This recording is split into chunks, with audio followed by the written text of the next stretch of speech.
إنا جعلنا في أعناقهم أغلالا فهي إلى الأذقان فهم مقمحون وجعلنا من بين أيديهم سدا ومن خلفهم سدا فأغشيناهم فهم لا يبصرون وسواء عليهم أأنذرتهم أم لم تنذرهم لا يؤمنون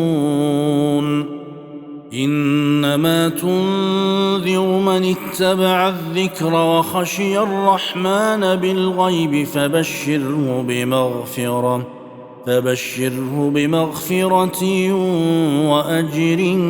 كريم.